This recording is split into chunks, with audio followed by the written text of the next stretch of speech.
del pastor William, del pastor Jairo. Gracias por llegar hasta aquí, extrañando a su esposa también. Hemos querido compartir con ella, nuestros hijos, pastores Jiménez, Dex y Manuel. Les amamos y le bendecimos a todo el equipo de CCE. Bendigo a todos los estudiantes de la escuela 318. ¿Dónde están los hijos que están aprendiendo acerca de la paternidad?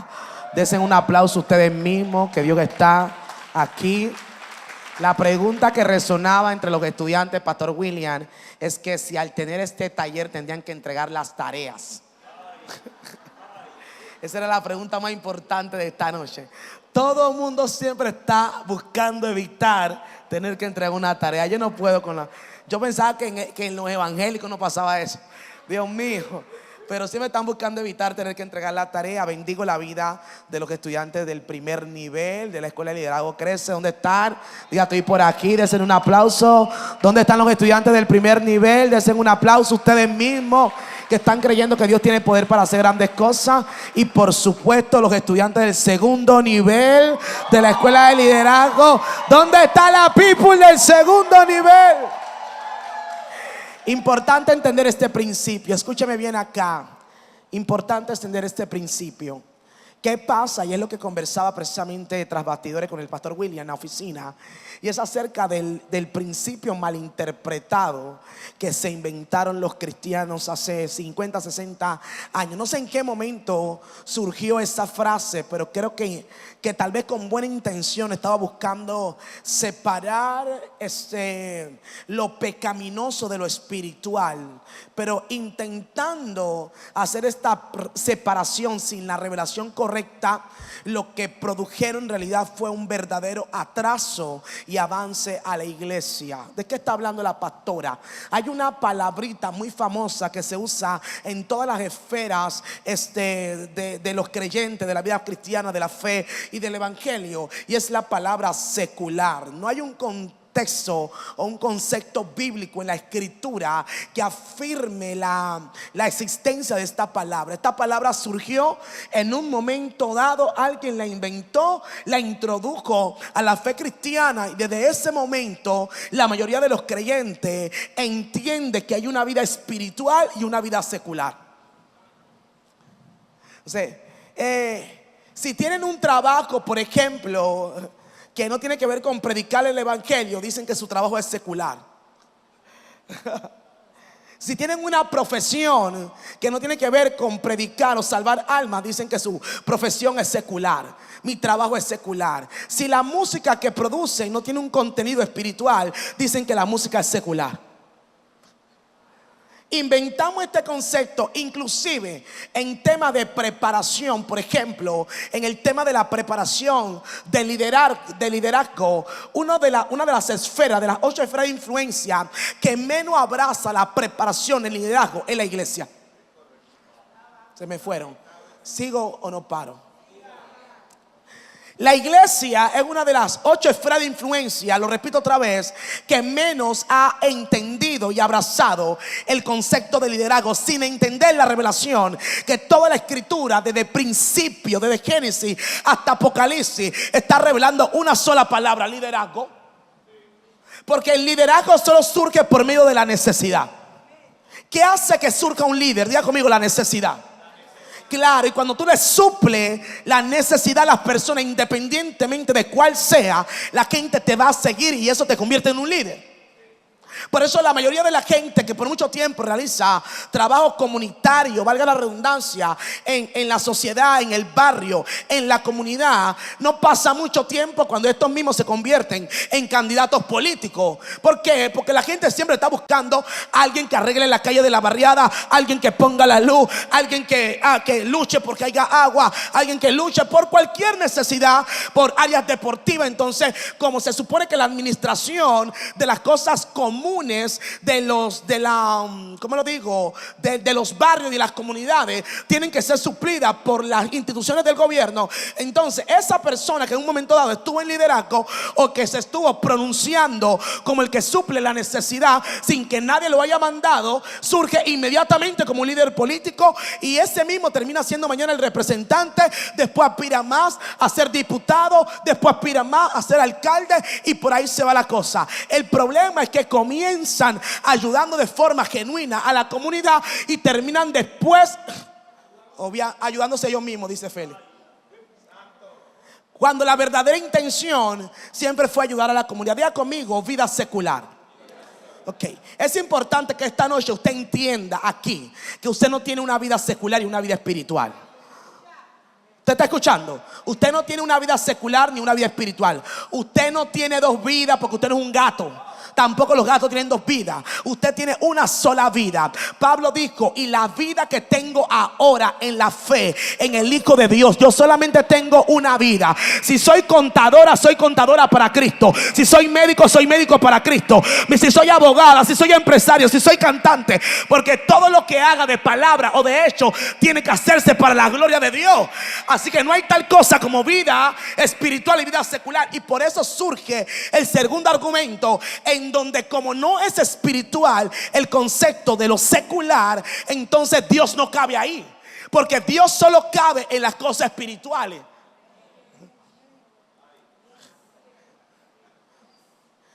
La tercera pregunta sería: ¿qué no es espiritual?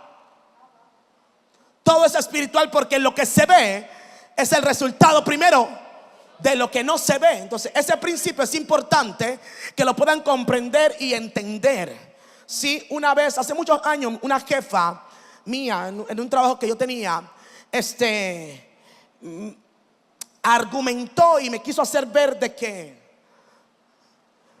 primero somos humanos antes de ser cristianos, para tratar de justificar la conducta inadecuada, porque esta jefa era también cristiana, tratando de justificar su conducta inadecuada, diciendo que primero somos seres humanos y después somos cristianos. Y ese es un cuarto argumento que el enemigo ha creado en el concepto de la persona. Escucha, nosotros no somos humanos con experiencias espirituales, nosotros somos espirituales con experiencias humanas. No es lo mismo ni se escribe igual. ¿Me está escuchando esta noche? Usted primero es espíritu. No somos humanos con experiencias espirituales, somos espirituales con experiencias humanas.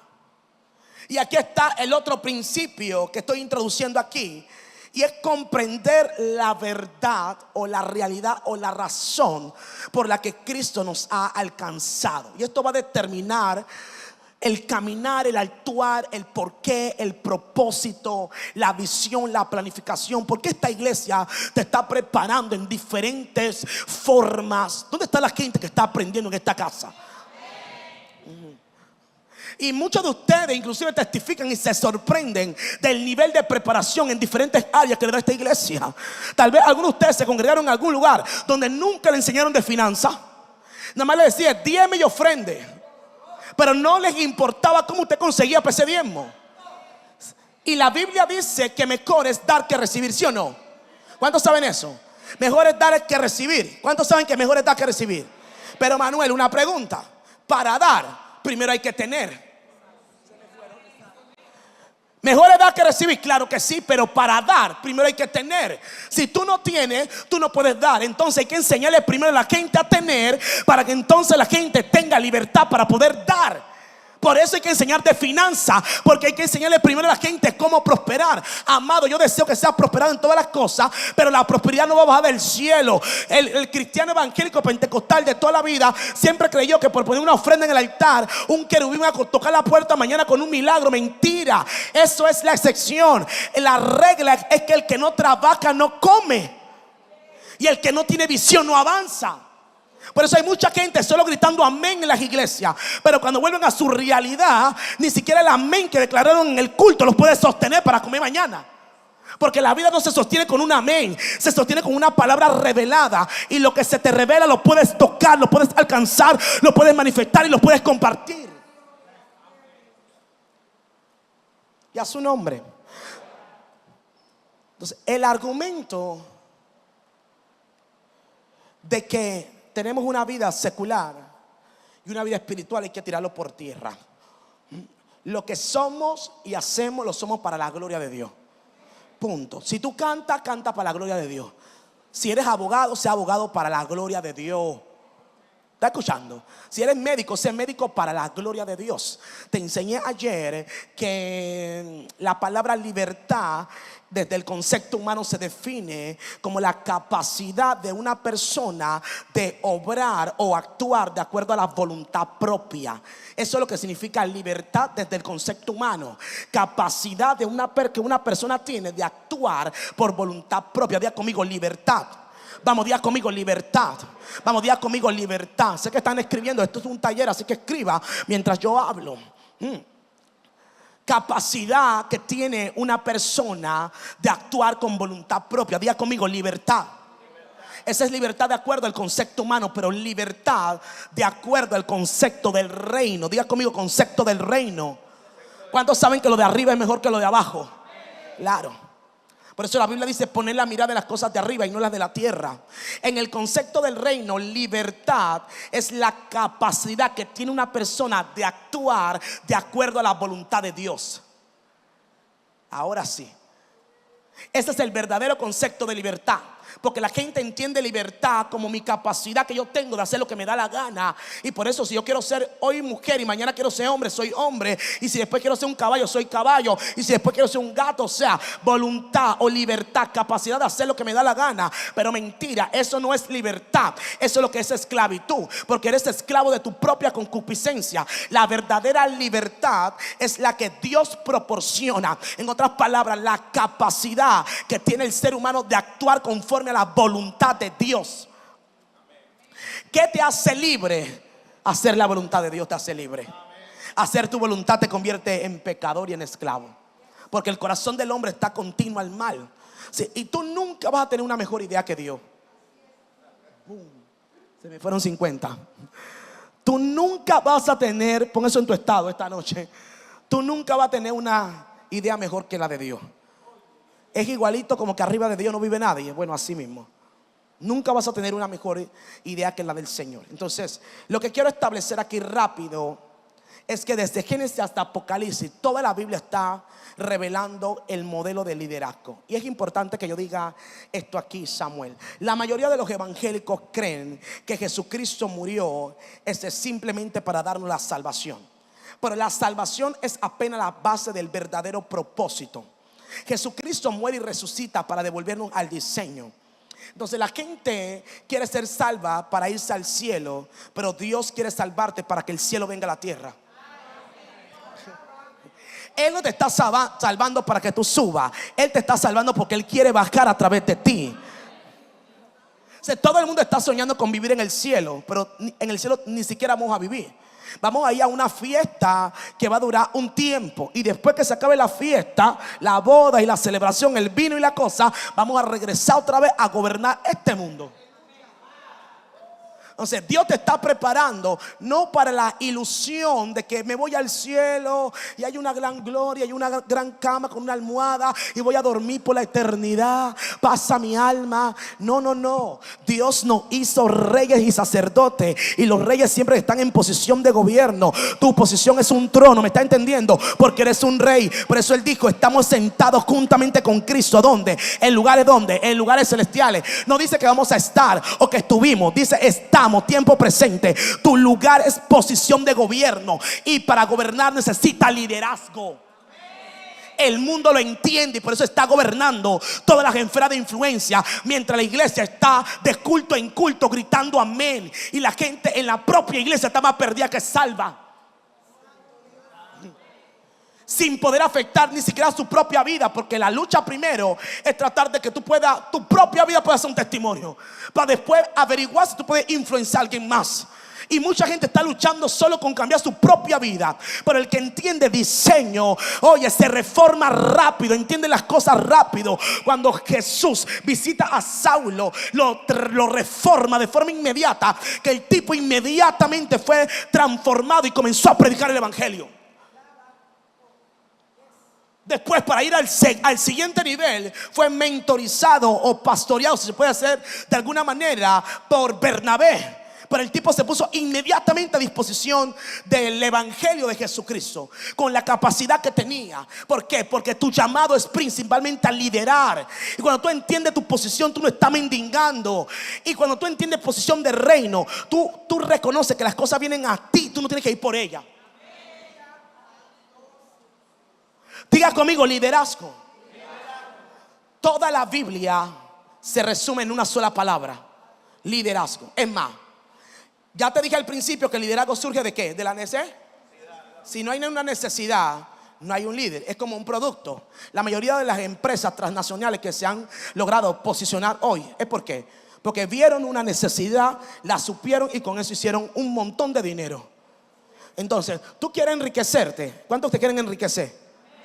La clave: encuentra una necesidad de alguien. Aunque tú no me lo creas eso, encuentra una necesidad en tu barrio.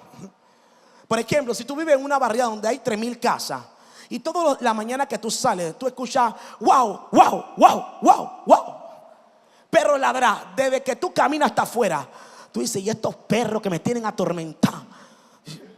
¿Cómo hago con estos perros? Claro, los perros están ladrando porque los dueños se fueron a trabajar y se van a quedar solo más de 8 horas. Así que, ¿qué voy a hacer yo? En vez de quejarme de los perros, al final de la calle voy a poner una casita donde se dice guardería para perros. No, tú no estás listo, tú eres muy evangélico para entenderme ahí. Claro, ¿por qué? Porque en Estados Unidos, ¿tú sabes cuánta la gente gana billetes? Plata, cuidando perros, cuidan perros. ¿Qué te estoy diciendo? ¿Quieres prosperar? Encuentra una necesidad, invéntate la forma de suplirla y vas a ver la diferencia. Manuel, todo comienza con liderazgo, hijo, y todo termina con liderazgo. Cuando hubo un problema de esclavitud, porque Dios no es un Dios de multitud. Escucha, Jesucristo, escucha, Cafú, Jesús amó a todo el mundo. ¿Cuántos saben que Jesús amó a todos? ¿Cuántos saben que Jesús amó a todos? Jesús amó a todo el mundo. Ministró a muchos. ¿Cuántos saben que Él ministró a muchos? Amó al mundo. De tal manera amó Dios al mundo. Pero ministró a muchos solamente porque su posición humana dificultaba a uno para que estuviera en 2 lugares a la misma vez. Así que Jesús no pudo evangelizar a todo el mundo de su época. Solo donde el tiempo, el propósito y la capacidad humana le permitía. Amó a todo el mundo, ministró a muchos, pero entrenó a pocos.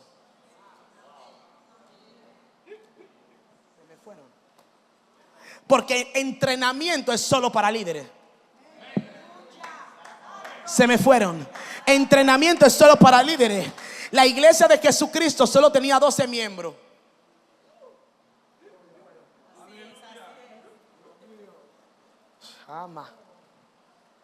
Con 12 miembros bien entrenado, un training de 3 años. Han pasado 2024 años y el efecto que produjeron 12 personas todavía está marcando la historia. ¿Tú me estás entendiendo? Porque Él no solo los entrenó, sino que los desarrolló. Entrenar y desarrollar no es lo mismo.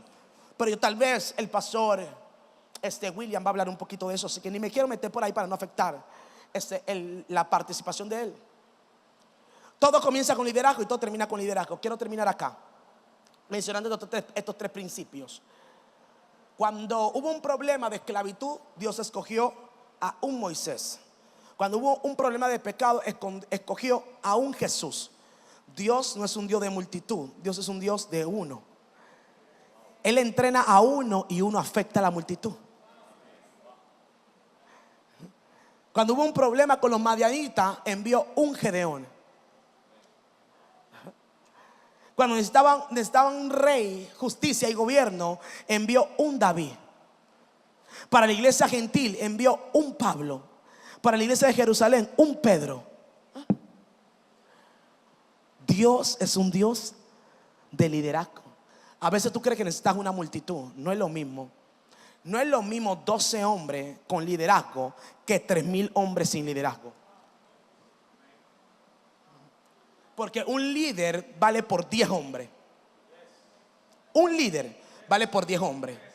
Si tienes que elegir entre 10 cantidad versus 1 calidad, quédate con 1 calidad. ¿Están escuchando y me están entendiendo?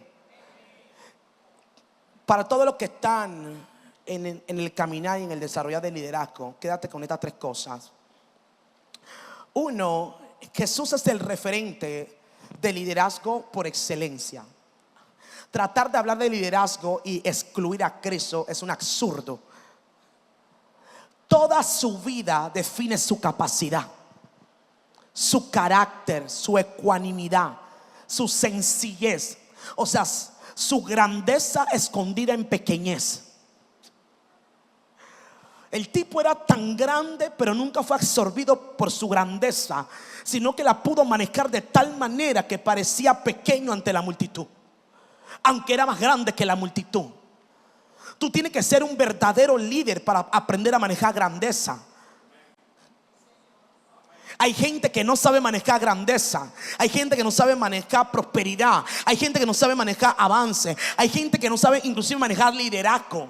Apenas le dan la posición, lo que hacen es dañarse ellos mismos y dañar a las personas. Por eso yo siempre enseño que carácter es más importante que habilidad. Los verdaderos líderes siempre suman, nunca restan.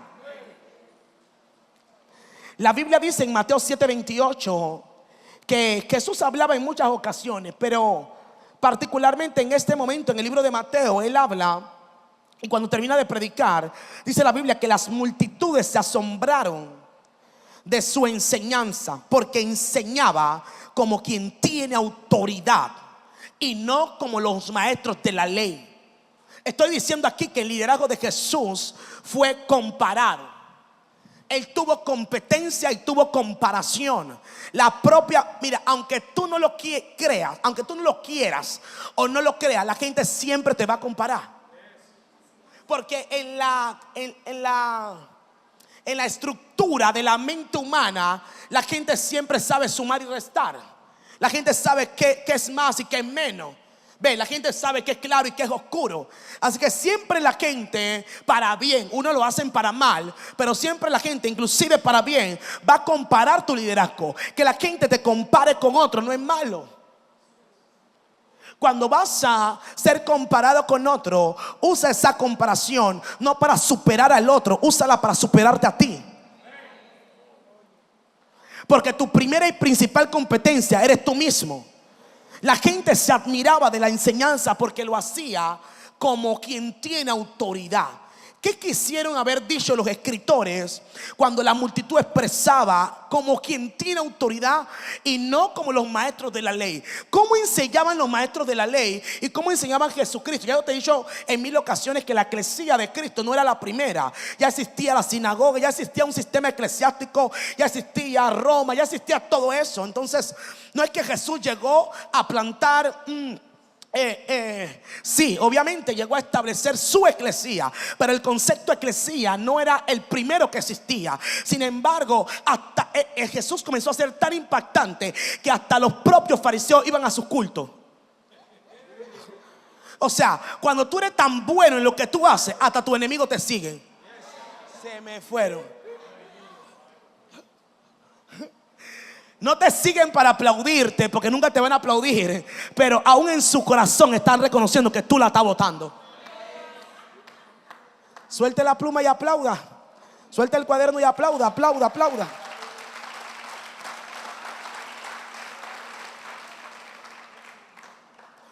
Vemos aquí que cada vez que Jesús aparecía en escena, dice, y los fariseos le decían, y los fariseos le refutaban, y los fariseos le... Pero ¿qué hacen los fariseos ahí? ¿Qué tú haces en el culto de Jesús? ¿Qué tú haces ahí? Tú tienes tu sinagoga. O sea, hasta los propios enemigos estaban impresionados de la capacidad de liderazgo. Jesucristo fue la persona más espectacular de su época. O sea, una cosa sobrenatural. Todo, desde su propia personalidad. Y la Biblia dice que la gente le reconocía como manso y como humilde. Te estoy diciendo que es Dios en la tierra. Y aunque cargaba grandeza, la escondía debajo dentro de pequeñeces. Como los valores. ser humilde. El tipo era tan humilde, tan carismático, que los niños corrían, lo abrazaban y lo querían tocar.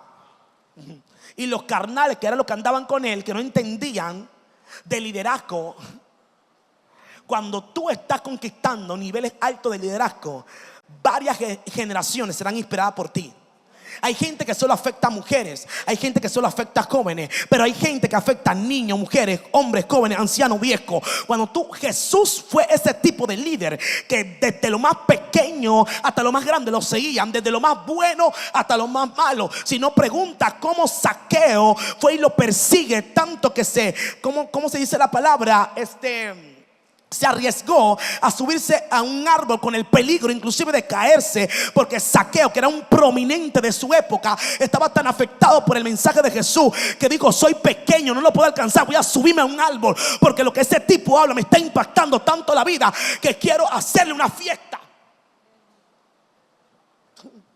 Los ricos, los pobres, el centurión romano que tenía a su chico enfermo, mandó a sus ayudantes: vayan y digan a ese hombre, un romano escuchando el mensaje de Jesús. Jesús afectó a Roma, hasta Herodes se turbó. ¿Por qué? Porque el tipo cargaba una palabra tan clara, tan transparente, tan genuina. Él no fingió ser quien no era. Él se determinó a manifestarse tal cual como eres. El problema del liderazgo es que quieres ser como alguien más, o hacerlo como alguien más lo hace. La única cosa que te va a catapultar es caminar con tu propia esencia. Puedes aprenderte a alguien, pero en ese proceso vas a capturar tu propia esencia. ¿Qué hizo que Jesús fuera tan amado? Y no estamos hablando del proceso de la muerte, estamos hablando de que su vida entonces está escondida, la propia vida, los 3 años que estuvo manifestándose, cómo la gente lo trató. Simón, un fariseo, dice que le hizo una fiesta y fue de María, regó el frasco de alabastro. Un fariseo invitó a otros fariseos que se sentaban en la mesa con Jesús, y ellos mismos lo criticaban, porque este que predica tanta santidad está sentado con maleantes. O sea, pero Jesús era un tipo que tenía la mente libre de gigantes.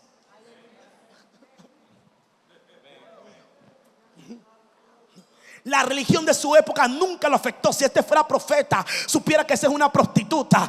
Yo soy profeta, el que no sabe que yo vine a salvar lo que se había perdido. El verdadero liderazgo no hace acepción de personas. El verdadero liderazgo transforma, no es transformado. El verdadero liderazgo afecta y no es afectado. El verdadero liderazgo influencia y no es influenciado. Ellos se convierten a ti y tú no a ellos. El verdadero liderazgo, le decía al pastor William, sabe cómo hacerse judío, sabe cómo hacerse griego cuando te toca griego. Yo se lo decía: yo soy yeye para los que son yeye, soy gueto para los que son gueto, soy empresaria para los que son empresarios. Claro, soy católica para los que son católicos. Lo que tú quieras para ganarte para Dios, yo soy lo que tú quieras. Eso se llama mente libre de gigante. El liderazgo de Jesús fue el liderazgo más excepcional que registra las escrituras.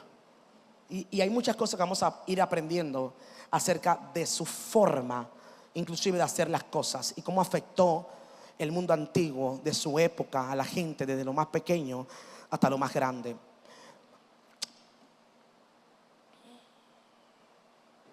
Hay 3 cosas en liderazgo. Número 1, 3 principios importantes que son códigos. Número 1, agregar valor. Escriba eso ahí, lo dejo con eso. Agregar valores. El principio de agregar valor. Mateo 7:12. Principio de agregar valor. Esto es bien importante porque nosotros como panameños, culturalmente, somos gente tough. Ya ustedes saben qué significa tough. ¿Saben qué significa tough, Pastor William, verdad? Ya listo. Clarito. Ajá. Somos gente tough. Tú vas a un almacén y joven, y la blusa allá en la esquina, ve, doblando. Como que tú le estás pidiendo un favor, y si tú no compras y no le pagan el salario a ella, joven, y te está escuchando, están ignorando a miles. Llegan a los trabajos, la gente está aburrida antes que amanezca. Y no te creas, en la iglesia también te encuentras gente así, que llegan con los demonios de su proceso de su casa, con una mala actitud a la iglesia, y así mismo tratan a la gente, desde los servidores hasta los líderes. Y tu equipo de trabajo no tiene la culpa de tus procesos personales. El verdadero líder sabe cómo ubicar cada cosa en cada tiempo y espacio. Si tú no tienes la culpa de mi problema, yo no tengo por qué afectarte con mis emociones. Es más, mi posición de liderazgo me va a permitir que tú nunca te des cuenta que a mí me pasa algo.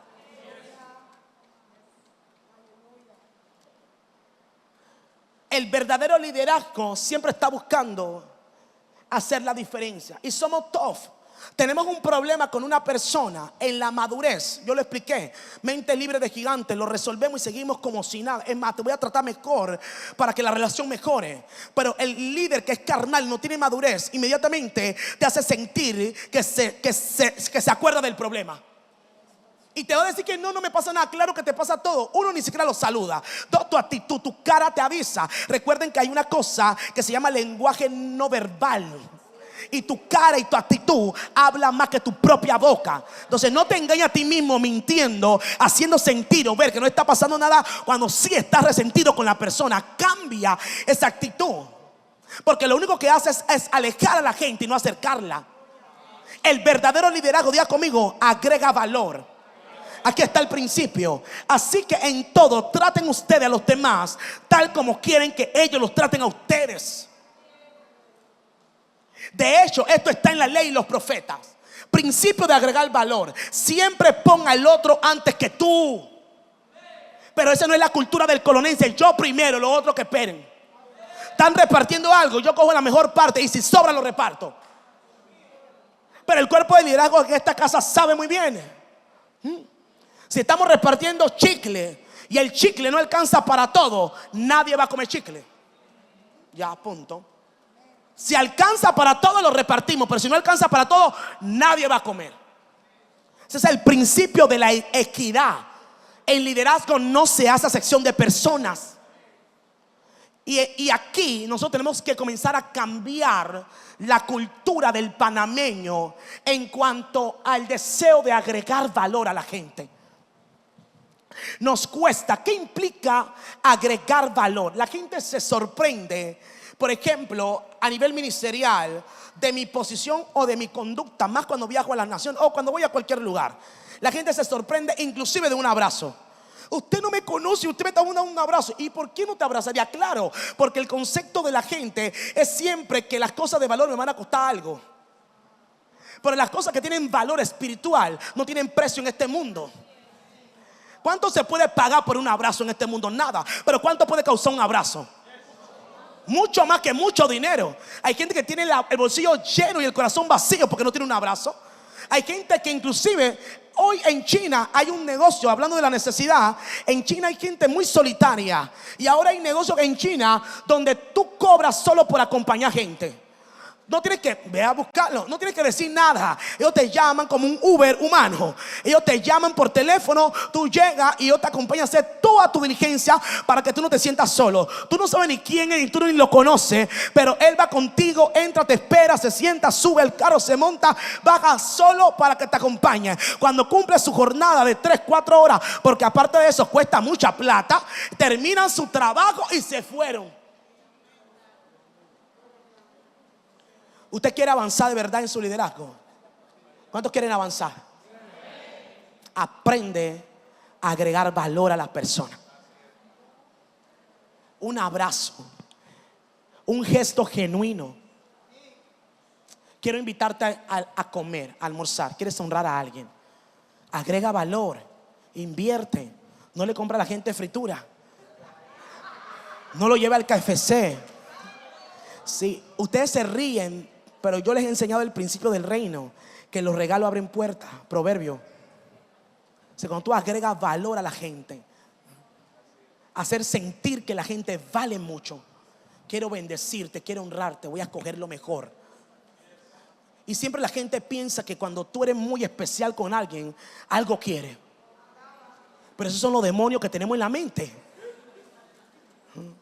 Pero cuando la gente ya te conoce, que eso es tu carácter, dice, no, él no quiere algo, esa es su esencia. Siempre está regalando, siempre está ayudando, siempre está compartiendo. ¿Alguien va a aplaudir esta noche? Siempre está, en otras palabras, agregando valor. Conviértete en una persona. ¿Cuántos empresarios hay aquí esta noche?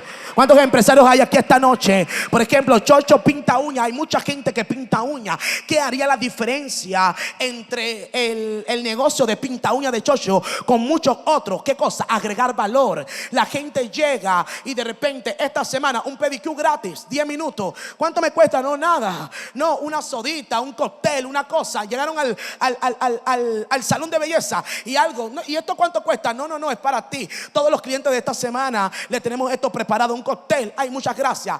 Vive Dios que mañana no regresa solo por la uña, porque puedes hacerla en cualquier lado. Regresa porque le agregaste valor. La gente siempre va a volver al lugar donde le dan valor. Muchos de ustedes se quedaron en esta iglesia porque esta iglesia le dio valor. Desde el día que llegaron, les abrazaron, les ayudaron, les ministraron. ¿Dónde está la gente? ¿Me está entendiendo? El poder, la chai de agregar valor a los demás es lo que te hace diferente. Líderes, hijos amados, conviértete a partir de este día en un hombre y una mujer que sabe. CCE, aprendan. Panamá está lleno de muchas iglesias, pero ustedes van a ser la iglesia que agregará valor. Valor a la gente, valor a la familia, valor a los hombres, valor a las mujeres. Que la marca del ministerio sea agregar valor. Wow, pero nunca me habían tratado así. Claro, porque agregamos valor a la gente.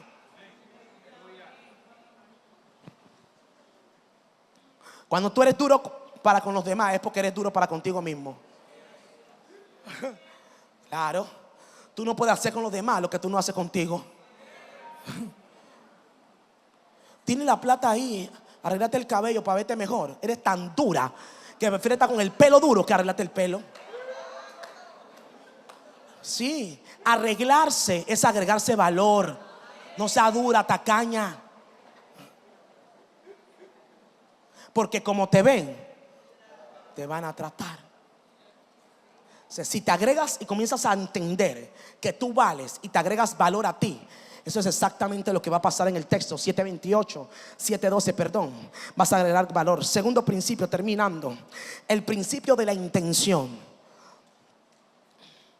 El principio de la intención, importante.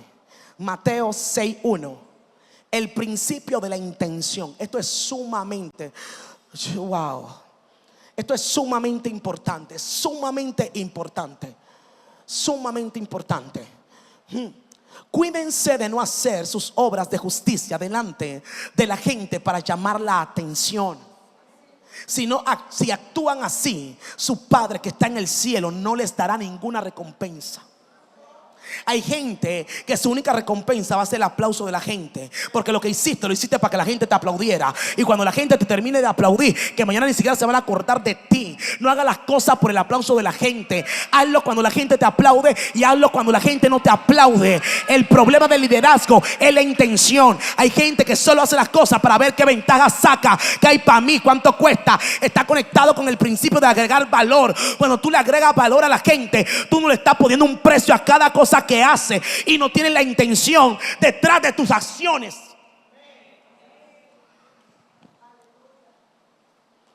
No hagas lo que haces para llamar la atención de la gente, porque tal vez lo vas a hacer y vas a llamar la atención, pero eso es lo único que vas a lograr.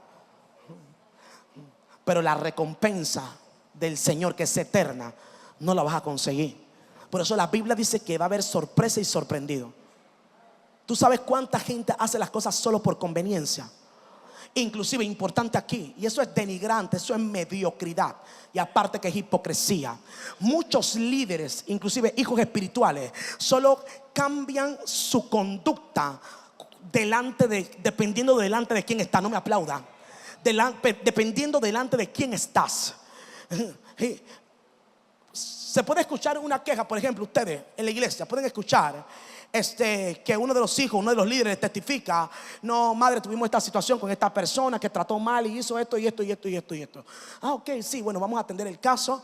Y llaman a la persona, y llaman a la persona también que lo dijo. Y cuando la persona que se arrebató allá, que tú no viste, está delante de ti: pastora, pero yo Pero, y los gritos que estaba dando delante y atrás. Entonces delante del pastor la gente tiene una conducta hipócrita, porque la intención del corazón está contraria. ¿Me está entendiendo? Pero cuando el pastor no lo está viendo, son realmente lo que son. Si tú supieras que el pastor no te puede recompensar, no haría las cosas para que el pastor sea que te aplauda. Hay gente que solo hace lo bueno cuando lo están viendo, y cuando nadie lo está viendo hacen las cosas con mediocridad. Si yo te mando a hacer algo, tú lo vas a hacer con excelencia porque es la pastora. Pero si tu líder inmediato te lo manda a hacer, hazlo también con excelencia, porque no es para la pastora, es para Dios. No importa quién te lo esté mandando a hacer, es para Dios. Sácate esa mediocridad de arriba y no haga las cosas solo con intención de que la pastora me vea y me saque de atrás y me ponga adelante. No, la Biblia dice que Jehová juzga el corazón del hombre.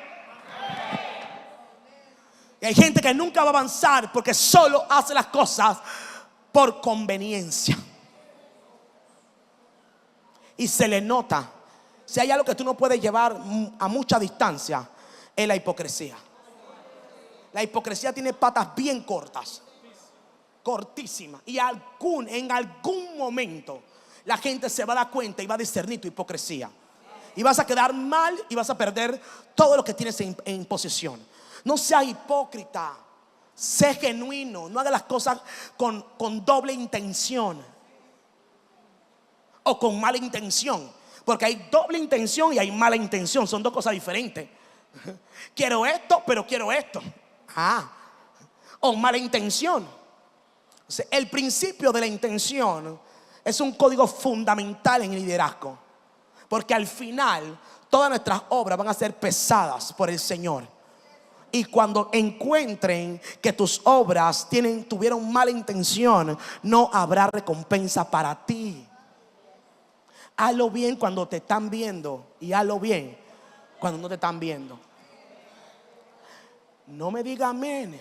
Si yo convoco una reunión, todo el mundo va y pilan y pujan. Pero si el líder convoca la reunión, tú tienes sueño, te duele la cabeza. Pero como Dios te está mirando el corazón, ¿me está entendiendo? Si la pastora lo dice para que la pastora vea que yo estoy ahí, yo llego, es más, soy la primera en llegar. El diablo te va a llevar con toda tu intención. No haga las cosas por quien te está mirando. No es Kay Lewis, es el Señor que te llamó para que le sirva, y es el único que te puede de verdad recompensar. En todas esferas la gente se mueve así, por intención. ¿Quién lo dijo? Para ver si voy o no voy.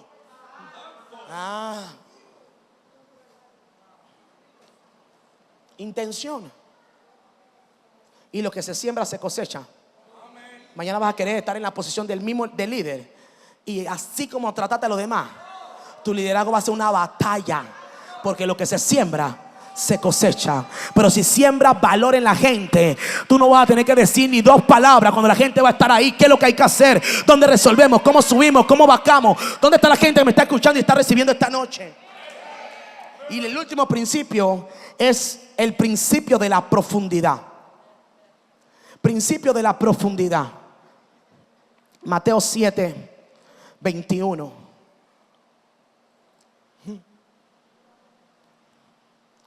Mateo 7, hija, 7, gracias.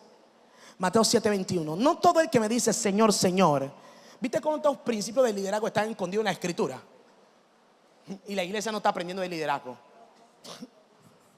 porque la iglesia nada más quiere aprender de demonio. Todo es demonio. Todo es demonio. Todo es demonio. Y el diablo no está ni por ahí, tú estás pobre. Y todo es demonio. No todo el que me dice Señor, Señor entrará en el reino de los cielos, sino el que hace la voluntad de mi Padre que está en el cielo. Sigue leyendo. Muchos me dirán en aquel día, Señor, Señor, ¿no profetizamos en tu nombre y en tu nombre expulsamos demonios, hicimos muchos milagros? Sí, entonces les diré claramente, jamás los conocí. Aléjense de mí, hacedores de maldad. ¿Cómo así? El principio de la profundidad. No busques en la vida hacer nada superficial. Básate más en el fondo que en la forma. Hay gente muy superficial. Y los tres principios están conectados. La intención está conectada con el principio de la profundidad. ¿Cuál es el principio de la profundidad? El fondo, el propósito, la razón. No seas superficial. Si vas a adorar, sé profundo. Si vas a servir, sé profundo. Si vas a liderar, sé profundo. Si vas a emprender, sé profundo. Hay gente que se enfoca más en la forma. La forma es cómo se ve, aunque en contenido no haya nada. Por eso mucha gente en las redes sociales es un boom hoy, por la superficialidad de las cosas. Hay gente que tú le ves 30,000 seguidores en Instagram y son pastores y predican rema. Cuando tú vas a su iglesia hay 4 gente. ¿Por qué? Porque el principio de la forma y el fondo está mal aplicado. Hay gente que solo es de forma, lo que parece, forma, estructura, lo que parece, lo que yo muestro, la imagen que construyo. Aunque dentro de esa estructura o de esa imagen no hay nada de fondo. Y la gente no pesa por su forma, la gente pesa por su fondo. El fondo es la simiente. El fondo es la profundidad. Que tu fe no sea de forma, sino de fondo. Cuando el enemigo viene y ataca, aunque te tambalee, no te puede caer. ¿Por qué? Porque tu fe está fundamentada en el fondo, hay raíz. La gente real es gente de fondo y no de forma. El principio del fondo. Cuando tú hables con alguien, ten fondo y no forma. Porque hasta las palabras pueden reproducir hipocresía. Y la gente sabe cuando tus halagos o tus aplausos o tus palabras son políticamente hipócritas, superficial. El 95% de los políticos está buscando o están haciendo una campaña de forma y no de fondo. No hay profundidad en las propuestas, no hay profundidad, solo de forma. La imagen que están buscando mostrar es que ellos se parecen a ti. Por eso comen fritura el domingo en la mañana. Otro y que revuelven. Uno no sabe ni siquiera revolver la sopa de su propia casa. Te quieren hacer ver a ti que ellos revuelven sopa como tú, cuando no saben ni siquiera pelar una papa. Es pura superficie. Hasta lo dije mal. Eso mismo. Superficie y no fondo. ¿Me está entendiendo? Que cuando la gente te escuche, sienta fondo en tu palabra. Que tu predicación tenga fondo. Que tu liderazgo tenga fondo. Que cuando la gente te pese, tú pese de verdad, fondo y no forma. La forma en realidad es lo que menos importa. Aunque ciertamente las cosas tienen una forma, pero la forma no es lo más importante, es el fondo. Que cuando la gente te revise, tu vida tenga fondo, estructura familiar, testimonio. No solo un predicador que predica las buenas nuevas, sino que el peso de tu predicación tiene fondo por el propio testimonio de vida que tú llevas. Es fondo y no forma. Juventud de fondo y no de forma. Fondo, profundidad, estructura. Fondo y no forma. Ellos tenían forma, pero no tenían fondo. Y Jesús solo reconoce el fondo y no la forma. Muchos ministerios, inclusive concilio, gente con forma, menospreciando el fondo. Porque en un momento dado tuvieron un fondo, pero perdieron el fondo y se quedaron con la forma. Aunque pierda la forma, Dios mío, quédate mejor con el fondo. Que el fondo es lo que te va a preservar cuando todo comience y te va a preservar cuando todo termine. Ten una vida espiritual de fondo y no de forma. Forma, 3 minutos de oración. Fondo, 3 horas de oración. Si alguien te pregunta si oraste, sí oré, pero oraste con forma y no con fondo. ¿Me entiendes? Si tu matrimonio, en tu matrimonio tienes que tener fondo también y no solo forma. Forma en lo que la gente ve. Estoy comiendo con mi esposo en un lugar, pero cuando están en la casa el diablo se lo está llevando. Porque el matrimonio tiene forma, imagen, pero no tiene fondo. Forma es lo que parece, fondo es lo que es.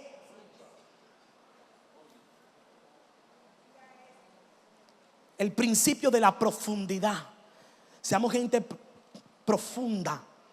No publique en sus redes payasadas. Sea profundo. No sea de forma. No tiene nada que publicar. Publica una bobería.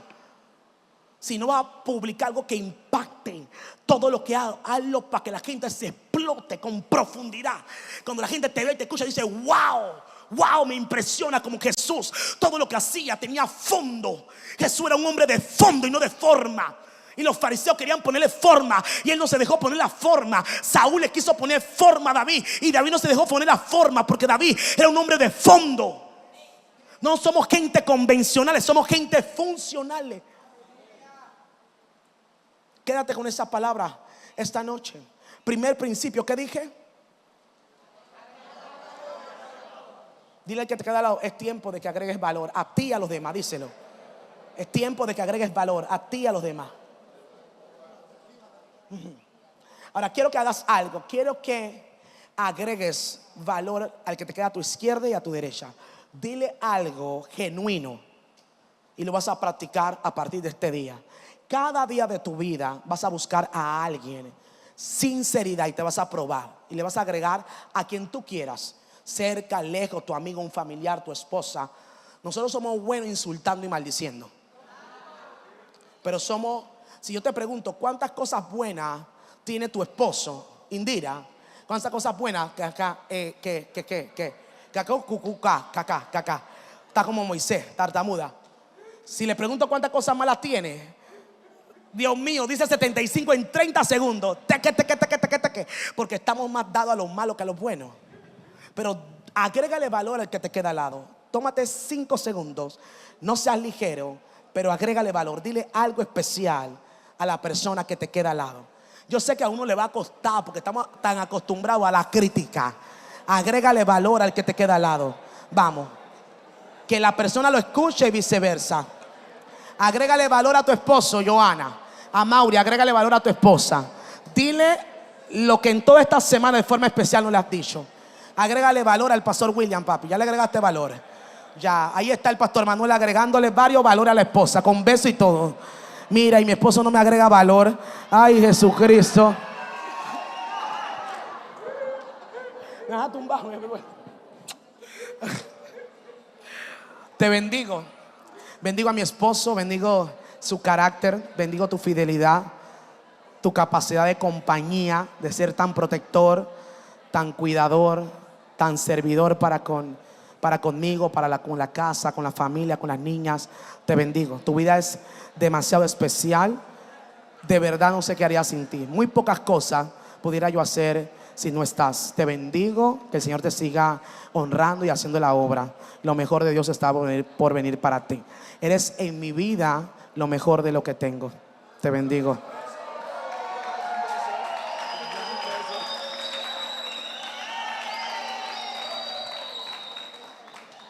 ¿Ya le agregó valor al que le quedó al lado? ¿Cómo se sintió? Dile cómo te sientes. Ahora pregúntale, ¿cómo te sientes? Sí. ¿Tú sabes cuánto de los que están a tu lado necesitaba escuchar eso hoy? Hasta el ánimo le cambió. Cuando alguien te agrega valor de forma sincera. Eres especial, te quiero. Ya Mauri y Joana se están enamorando ahí. Dios mío. Usted no le puede dar cuerda a los evangélicos de esta iglesia, y más si son matrimonios. Dele el aplauso al Señor esta noche.